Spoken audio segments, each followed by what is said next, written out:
Está no ar, Educa Aliança.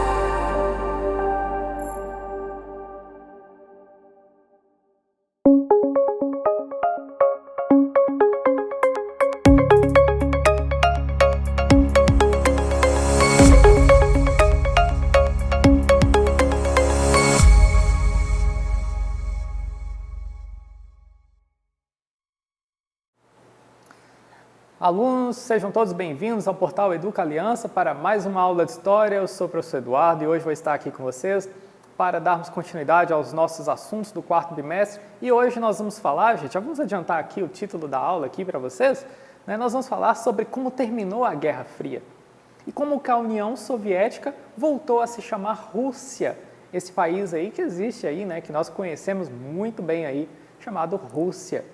A União Soviética chega ao fim lá em 1991. Vamos ver como que isso aconteceu, como que a Guerra Fria terminou, né? Só para lembrar, a Guerra Fria era aquele conflito ideológico entre os Estados Unidos e a União Soviética, um conflito entre o capitalismo dos Estados Unidos e o comunismo da União Soviética. E é claro, quem venceu, como vocês já sabem, foram os Estados Unidos com seu sistema capitalista. A União Soviética não foi capaz de rivalizar com eles e chegou ao fim. Vamos ver um pouco, então, sobre o que leva ao fim da União Soviética, né? A aula de hoje nós vamos ver isso. Nos anos 1970, teve uma grande crise no sistema capitalista. A crise econômica dos anos 1970, que aqui no Brasil nós passamos por isso. Quando eu falei com vocês sobre o fim do regime militar, o fim do milagre econômico, isso afetou bastante o Brasil, né? Essa crise econômica foi uma crise mundial. Ela tem a ver com os conflitos que os Estados Unidos estavam se envolvendo lá no Oriente Médio, principalmente porque os Estados Unidos apoiavam o Estado de Israel. E aí, a Organização dos Produtores de Petróleo lá do Oriente Médio, países como a Arábia Saudita, por exemplo, resolveram aumentar o preço do barril de petróleo. Petróleo lá, o barril que na época custava $3, eles simplesmente passaram a vender por $12. Então foi um aumento muito grande na época. Aumentou em 4 vezes o preço do petróleo. E isso fez com que muitos lugares entrassem em crise, já que as pessoas não estavam preparadas para um preço tão alto assim do petróleo. E aí o que aconteceu? Começa a faltar gasolina em muitos lugares, os preços ficam altos e o mundo sofre as consequências dessa crise do petróleo. E aí, os Estados Unidos, desculpa, ficando sem voz, os Estados Unidos passam a negociar a paz no Oriente Médio. Começam a fazer negociações com Israel para chegar ao fim em algumas guerras que estavam acontecendo lá. O que antes os Estados Unidos apoiavam as guerras e ficavam do lado de Israel, eles começaram a falar, opa, agora mexeu no bolso de todo mundo, vamos negociar aqui para a gente terminar essas guerras logo e o barril do petróleo poder baixar logo em seguida.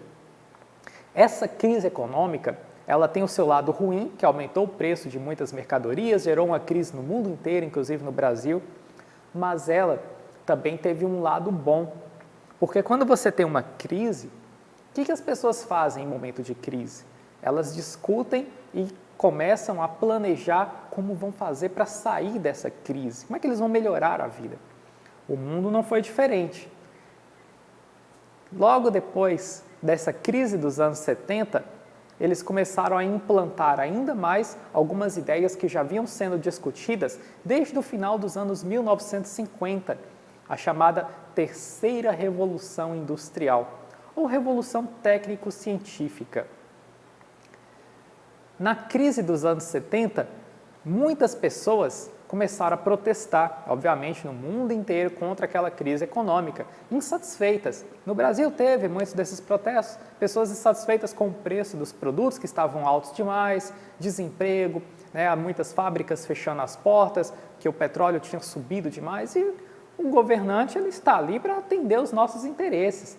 Em momentos de paz, de prosperidade ou de crise, um governante ele tem que zelar pelo bem do seu povo. Essa é a função dele, né? E aí, muita gente foi às ruas protestar por causa disso. Nos anos 50, o mundo estava passando pela terceira revolução industrial. E essas ideias foram fundamentais para ajudar a resolver a crise dos anos 70. Porque nessa terceira revolução industrial, gente, é quando começam a surgir os computadores. Os computadores que nós conhecemos hoje, eles vão ter início lá. Aqui nós temos uma foto bem curiosa de 1946. A palavra fotografia está escrita errado ali, eu peço desculpas, está escrito fotogradia. Foi um errozinho de digitação, certo? É fotografia. Então, desconsiderem, por favor, esse meu erro aí. Esse é o primeiro computador da história da humanidade. Olha o tamanho dele. E aí não tem nem metade dele na foto. Essas duas mulheres aí são duas programadoras lá da França. Esse computador era chamado de ENIAC. Ele foi o primeiro computador do mundo surgido na cidade de Filadélfia, nos Estados Unidos. Ele era usado para fins militares. Tá, gente? Era o exército que usava esse computador. Olha a foto dele aí ampliada. Olha o tamanho do computador. Gigantesco. ENIAC, o primeiro computador do mundo. Então, só os militares usavam. Depois eles conseguiram colocar esses computadores em caminhões e levar esses negócios para longe. Hoje, um caminhão daquele lá, gente, tem uma memória que a gente coloca ele num pendrive nosso aqui. Esses chips aí de celular de vocês têm muito mais memória do que o computador, do primeiro computador aí do mundo. Pra vocês verem o tanto que o computador foi diminuindo de tamanho, né? Hoje cabe aí na palma da nossa mão, o celular aí é um verdadeiro computador para nós, muito mais potente do que esse primeiro computador. Mas foi o surgimento deles aí que melhorou a tecnologia do mundo, e foram melhorando. Os computadores, eles vão dar um impulso para resolver o problema da crise dos anos 70. Por quê? Porque até os anos 70, as pessoas trabalhavam com base num modelo chamado Taylorismo. Taylorismo surgiu no início do século XX, lá nos Estados Unidos. E como é que funcionava? Taylor, ele pegou umas esteiras que tinham lá, colocavam lá as peças passando sobre as esteiras e enchia de trabalhador nessa esteira só para fazer uma função. Por exemplo, como essa foto aí, olha, tem uma esteira aí, vai passando essas mercadorias e as pessoas vão fazendo a sua função. Um coloca um parafuso ali, aperta, outro coloca um óleo ali para poder lubrificar, o outro vai lá e bate um prego, por exemplo, né? O outro limpa, e aí vai fazendo toda a função até o produto ficar pronto no final. Esse era o Taylorismo. Né? Uma esteira ia passando e os trabalhadores iam trabalhando ao longo dessa esteira. Nos anos 70, surge uma nova forma de produção que vai ajudar a resolver o problema da crise econômica, né, causado lá pelo petróleo. Esse sistema é usado até hoje e é chamado de toyotismo. Toyotismo porque ele surgiu na fábrica da Toyota, fábrica de carros da Toyota, lá no Japão. E aí o que a fábrica da Toyota fez? Os japoneses fizeram?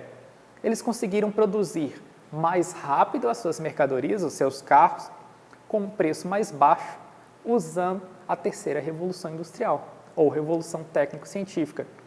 Opa, já tem os computadores, já tem robôs que estavam sendo criados ali graças à terceira revolução industrial, depois da invenção do computador.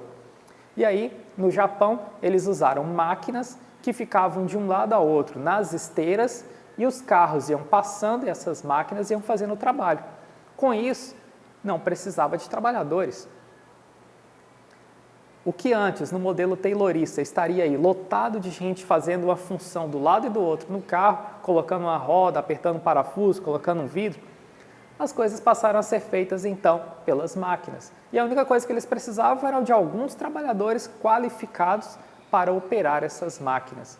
Então, gasto com o ser humano diminuiu bastante e eles passaram a produzir mais rápido dessa forma. E também diminuiu a produção ao mesmo tempo, que eles aí só vendiam sob encomenda. Então, se alguém pedisse 300 carros no mês, eles iam fabricar 300 carros no mês. O que antes as pessoas faziam, por exemplo, 500 carros. Pediam 300, faziam 500 e deixavam 200 estocados para vender depois. O que era um erro, porque para um empresário, espaço é dinheiro também. Então, se você enche o seu estoque lá e deixa lá guardado, você está gastando dinheiro. Você tem que dar manutenção, limpar, fazer um monte de outra coisa. Você está perdendo dinheiro aí, na verdade. Então, se você faz aquilo que você vai vender, você ganha com isso, ganha mais, gasta menos no final. Então esse é o modo de produção toyotismo, né, chamado de toyotismo, que surge no Japão e vai aumentar a economia dos países, né, eles vão ganhar mais dinheiro dessa forma aí. Bom, ainda nos anos 70 começam a surgir os computadores que nós usávamos em casa. A IBM, por exemplo, a Apple, né, que faz aí celular, eles também fazem computadores, eles vão surgir na década de 1970, a Apple principalmente, a IBM não, a IBM já existia de antes, mas eles vão começar a produzir computadores para uso doméstico nos anos 1970. Isso é uma outra influência aí da terceira revolução industrial, que hoje muita gente usa computadores, né, para trabalhar em casa, estudar, né, e depois, é claro, esses computadores eles vão dar o jeito de colocar muitas de suas funções dentro dos celulares que nós usamos hoje principalmente. Nos anos 1970, uma outra característica do mundo que vai ajudar a resolver os problemas da crise do petróleo, foi a adoção de um modelo econômico diferente, chamado de neoliberalismo. O que era o neoliberalismo? O Estado, o político, não deveria ter tantas funções assim. As pessoas deveriam cuidar de suas vidas ao invés de dar essa função para um político. Essa era a proposta do neoliberalismo. Ou seja, por exemplo, empresas estatais, empresas que pertencem ao governo, deveriam ser vendidas. Uma crítica que os neoliberalistas fazem até hoje contra o Brasil, por exemplo, por que o Brasil tem uma empresa dos Correios ou uma empresa de petróleo, como a Petrobras? Por que o Brasil tem isso? Só tem uma empresa brasileira que cuida do petróleo no país todo. Só tem uma empresa no Brasil para fazer o serviço de Correios. Isso é a estatização do serviço. São empresas estatais. Os neoliberalistas não gostam disso. Para eles, essas empresas tinham que ser vendidas. Desculpa. E outras empresas deveriam atuar também no mercado. Para eles, devia ter um monte de empresa aí oferecendo serviço de correio e um monte de empresa oferecendo o serviço que a Petrobras oferece, para competir com elas. Quanto mais, melhor, mais empregos e os preços também são mais baixos, porque a concorrência abaixa os preços no final das contas. Então, essa era a proposta dos neoliberalistas lá na década de 1970 e foi o que fez muitos países. Estados Unidos fez isso, começou a vender empresas estatais, a Inglaterra também começou a fazer isso. Os políticos passaram a interferir menos na vida das pessoas e países como Estados Unidos e Inglaterra passaram a cobrar menos impostos sobre os ricos. Essa era uma outra proposta dos neoliberalistas. Mas aí você pode pensar, mas professor, cobrar imposto do rico não é algo bom? Bom para quê? É a primeira pergunta que a gente tem que fazer. E para quem? Ora, o dinheiro vai para o governo, beleza. Mas a proposta do neoliberalista era o seguinte: se cobrar menos impostos dos ricos, dos grandes empresários, dos grandes industriais, eles vão ter mais dinheiro. E o que ele vai fazer com esse dinheiro? Ele vai investir na indústria dele, na empresa dele. Ao fazer isso, ele contrata mais pessoas, ele melhora a economia do país, aumenta a riqueza do povo, porque mais gente vai estar trabalhando e ganhando bem para trabalhar ali. Podem ganhar salários bons ou não importa, mas vai ter mais gente trabalhando. Com isso, reduz os efeitos da crise dos anos 70. Uma outra proposta dos neoliberalistas é que o Estado tinha que gastar menos com o povo. Isso é bem polêmico para muita gente, é muito polêmico mesmo.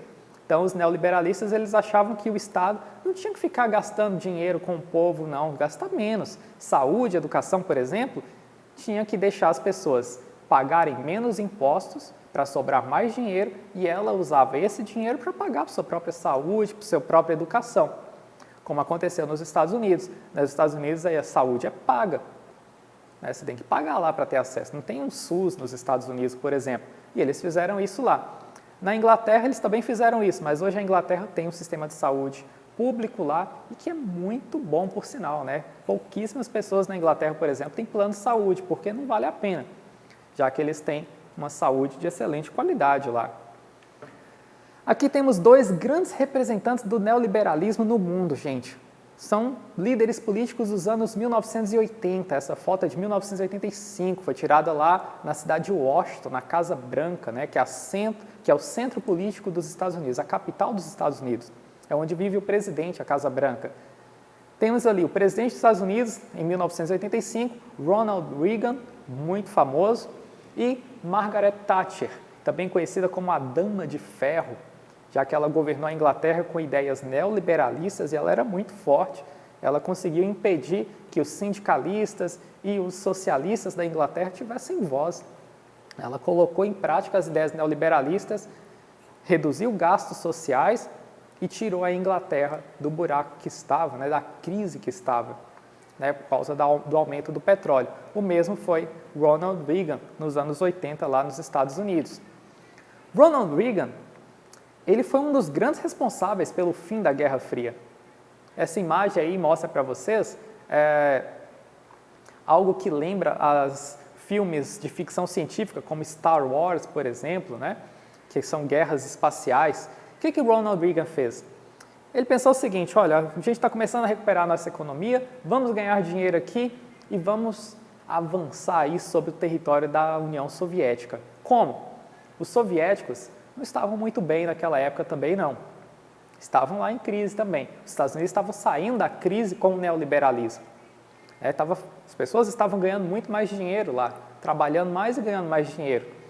O que ele fez? Investiu em armas nucleares de novo. O mundo na Guerra Fria tinha dado uma pausa nessa crise dos anos 70. Sem dinheiro, deixaram de investir em armas. Ronald Reagan recupera a economia dos Estados Unidos e começa a investir em armas cada vez mais sofisticadas, armas para serem usadas no espaço. Olha só que coisa. E ele fez isso inspirado nos filmes de ficção científica, como Star Wars. Ele fez inspirado nisso. O objetivo dele era rivalizar com a União Soviética e, ao mesmo tempo, quebrar a União Soviética. Porque se ele investisse em armas mais poderosas, a União Soviética não ia poder rivalizar com os Estados Unidos. Eles perderiam na guerra. Se fossem para a guerra, eles não venceriam. Então, eles não poderiam querer negociar com os Estados Unidos de igual para igual mais.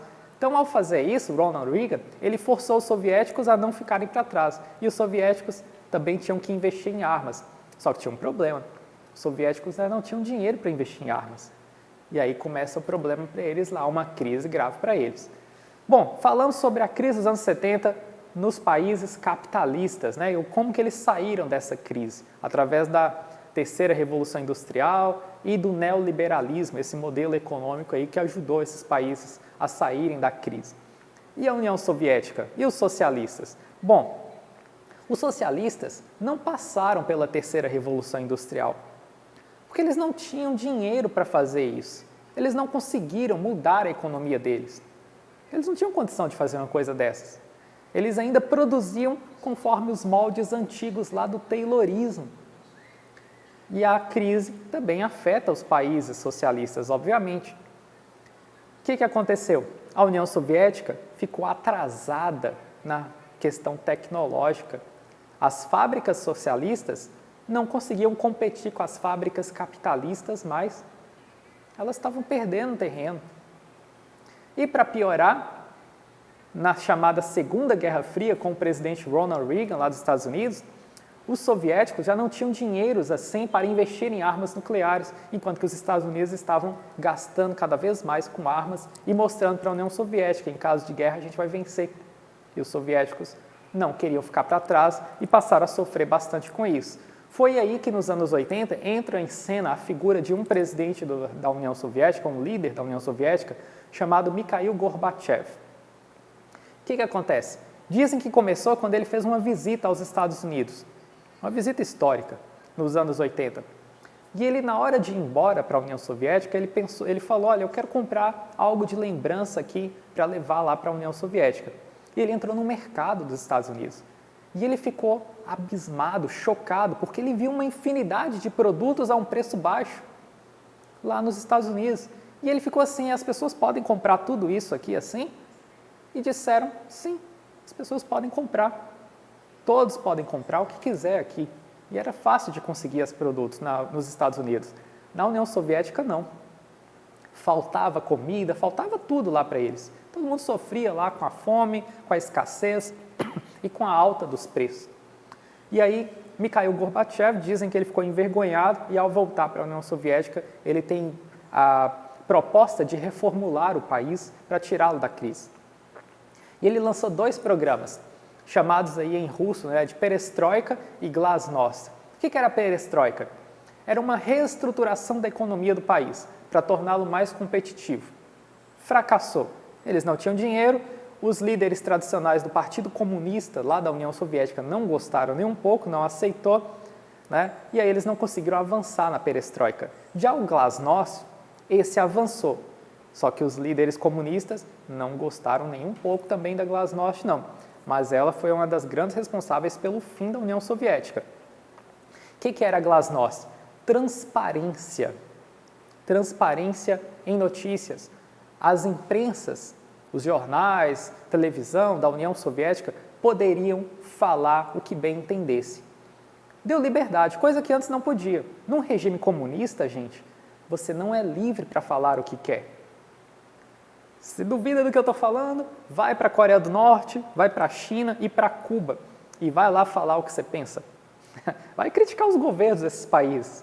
Depois, se conseguir voltar para o Brasil, você me conta essa experiência, se conseguir voltar para o Brasil. Coreia do Norte, eu não garanto que você sai vivo de lá. Isso eu posso garantir. Isso eu posso te afirmar aqui. Se você fizer qualquer coisa lá que eles não gostarem, eles podem sumir com você lá. Países comunistas não gostam de liberdade. Isso é um fato. É assim no mundo inteiro. Quando ele deu a liberdade para as pessoas falarem, elas começaram a criticar o comunismo. E ao criticar o comunismo, a população que antes não podia falar, agora pode. Todo mundo começa a cobrar por mudança. Fala, nós temos que mudar isso aqui, não podemos continuar assim não. Temos que mudar, temos que ser melhores, está faltando comida, está faltando aquilo outro, não tem isso. Começaram a apontar todas as falhas do comunismo dentro da União Soviética. E esse foi um grande fator que leva a vários territórios que pertenciam à União Soviética, como aparece aí no mapa. A União Soviética era a junção de todos esses territórios aí, gente, coloridos. Cada um desses territórios aí, desses números, com exceção do número 11, que é a Rússia hoje, o país da Rússia aí é o 11, que é o maior país aí, esses outros territórios, com a liberdade de falar o que podiam, o que pensavam, começaram a criticar a União Soviética e a população começou a cobrar pela saída do bloco soviético. E aí, dos anos 90, início dos anos 90, vários países surgiram lá na Europa e na Ásia. Vários países surgiram que foram países que se desmembraram da União Soviética. A Glasnost, a transparência aí de notícias, aí de liberdade de expressão, criada lá por Mikhail Gorbachev, foi o grande responsável pelo fim da União Soviética, que as pessoas puderam falar o que pensavam. Isso aí desagradou muito os líderes do Partido Comunista da União Soviética, mas Gorbachev sustentou até o fim, o que foi o grande responsável pelo fim da União Soviética. Aqui temos um outro exemplo da Glasnost em Berlim, capital da Alemanha. Berlim, como eu falei com vocês, na Guerra Fria, estava dividido em dois territórios. Um controlado pelos soviéticos, comunistas, e outro controlado pelos capitalistas, com o apoio dos Estados Unidos. No dia 9 de novembro de 1989, alguém inventou um boato de que os soviéticos iam abrir o muro que separava as duas cidades, a cidade capitalista da comunista. Disseram que ia abrir. Era um boato falso. Isso aí, nunca que os soviéticos iam abrir aquele muro ali, não. Eles não iam fazer isso. Mas o que aconteceu é que antes mesmo do dia amanhecer, do dia 9 de novembro de 1989, uma grande multidão dos dois lados foram para a porta do muro de Berlim. Só tinha uma porta lá e era controlada pela União Soviética. Eles não deixavam ninguém passar, ir para um lado ou para o outro. O que eles fizeram? Essas pessoas começaram a quebrar o muro. O exército soviético, vocês podem ver o exército e ele está ali parado, lá com o uniforme, todo uniformizado, do outro lado do muro, caindo uma parte dele. Eles estão assistindo a população quebrar o muro. E eles não fizeram nada. Eles podiam ter aberto fogo ali, e atirado nas pessoas, iniciado uma guerra, mas eles ficaram parados, não fizeram nada. Simplesmente deixaram o povo quebrar o muro. E aí, isso permitiu que a cidade fosse reunificada logo em seguida. Parentes que não se viam há anos, desde os anos 60, mais de 20 anos sem ver um parente ou outro, um irmão e uma irmã, um pai e um filho, um marido e uma mulher, né, que não se viam há muito tempo, poderiam se encontrar novamente depois da queda do Muro de Berlim. Olha aqui uma outra foto lá de 9 de novembro de 1989. O povo subiu no muro, né, e aí pôde passar de um lado para outro, depois de tanto tempo com a cidade dividida em duas. Isso foi um feito histórico no mundo, gente. A queda do Muro de Berlim marcou o início da queda do regime comunista da União Soviética. As pessoas estavam cansadas do comunismo e queriam liberdade, queriam poder produzir, né, o que elas precisavam para sobreviver.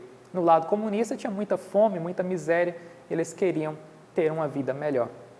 Por isso que eles derrubaram o Muro de Berlim. Olha outra foto aí deles quebrando. Olha, os soviéticos estão aqui do lado direito de vocês. Estão assistindo, os soldados soviéticos. Não fizeram nada, deixaram aí as pessoas quebrarem o muro, né, para poder passar para o outro lado. E aí, reunificar a cidade. Bom, como eu disse, as políticas do Mikhail Gorbachev foram perestroika e glasnost. A perestroika não reestruturou a economia da União Soviética, não conseguiu melhorar a economia deles. A glasnost, por outro lado, com a liberdade de expressão que ele autorizou na União Soviética, em todas as repúblicas da União Soviética, fez com que todo mundo começasse a criticar o comunismo, ficaram insatisfeitos e aí resolveram abandonar o sistema da União Soviética, abandonar a União Soviética e adotar o capitalismo em seus governos. O Muro de Berlim caiu em 1989, a Alemanha foi unificada novamente, né? A Alemanha Oriental e Ocidental deixou de existir, voltou a se chamar Alemanha. A União Soviética chega ao fim em 1991, porque o socialismo fracassou, não conseguiu melhorar a vida de ninguém, na verdade piorou a vida das pessoas, o socialismo na época, e a União Soviética volta a se chamar Rússia. E em 1991 acaba a Guerra Fria entre os Estados Unidos e a União Soviética, né? E aí vem a Rússia. E esses países, é claro, começam a se comprometer em reduzir o seu arsenal nuclear, destruir armas nucleares que, na época, se usadas, poderiam muito bem destruir a vida de todo o planeta Terra.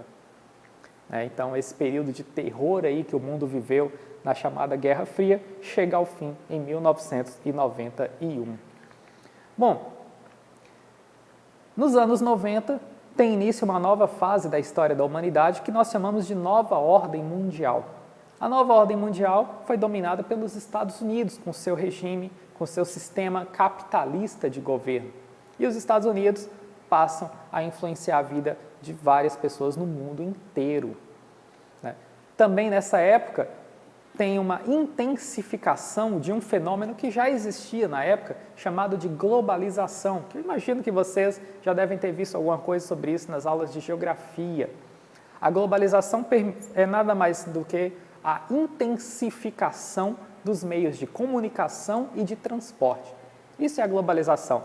Você aperfeiçoa os meios de transporte e de comunicação e faz com que as pessoas fiquem mais próximas umas das outras. Olha esse gráfico aqui, esse esquema aqui que interessante.